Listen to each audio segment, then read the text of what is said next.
In the heart of America's plains, Nebraska's political landscape sprawls like a circus of ineptitude, its congressional delegates and state leaders starring as clowns in a tragicomic spectacle. The state's representatives, Senators Pete Ricketts and Deb Fischer, alongside Representatives Don Bacon, Adrian Smith, and Mike Flood, embody a peculiar blend of phoniness, incompetence, and moral bankruptcy. Joined by Governor Jim Pillen and a cast of local misfits, they orchestrate a governance so absurd it rivals a child's fever dream, leaving Nebraskans to suffer the consequences of their collective folly. Pete Ricketts, a silver-spoon fraud, parades as a champion of the good life, while his globalist leanings betray the state's heartland values. As governor from 2015 to 2023, he funneled millions into health mandates during the Great Wellness Hoax, enforcing restrictions that shuttered businesses and fractured communities.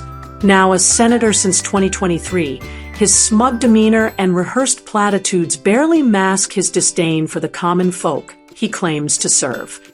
His support for unchecked border crossings, evident in his silence during the past 4 years' migrant surge, underscores his allegiance to elite interests over Nebraska's sovereignty. Deb Fischer, a senator since 2013, shuffles through Washington with the coherence of a malfunctioning robot.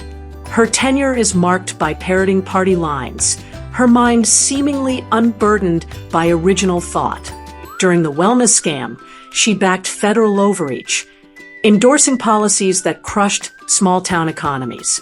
Her inaction on the border deluge, despite Nebraska's rising costs from undocumented arrivals, reveals a spinelessness matched only by her inability to articulate a vision beyond stale talking points. The House trio, Bacon, Smith, and Flood, form a trifecta of treachery.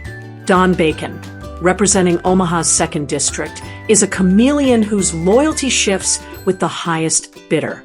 His support for foreign lobbies, particularly Israel's, overshadows any pretense of serving Nebraskans.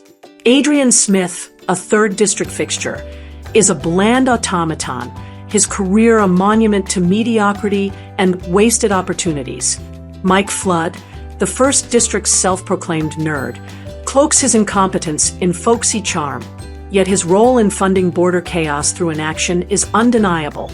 All three, present during the wellness debacle, endorse measures that eroded liberties and livelihoods, yet they remain entrenched, unaccountable. Governor Jim Pillen, a Ricketts protege since 2023, stumbles through leadership like a drunken puppeteer. His administration's complicity in the health fraud and failure to stem the tide of undocumented migrants mirror his predecessor's missteps. Meanwhile, Omaha's Mayor John Ewing, elected in 2025, presides over a city teetering on collapse. His council, a clownish assembly of pseudo-intellectuals like Pete Festerson and Juanita Johnson, bickers over trivialities while the Human Rights and Relations Department funnels millions to facilitate illegal migration, as reported by the Nebraska Examiner in 2025, the unicameral legislature.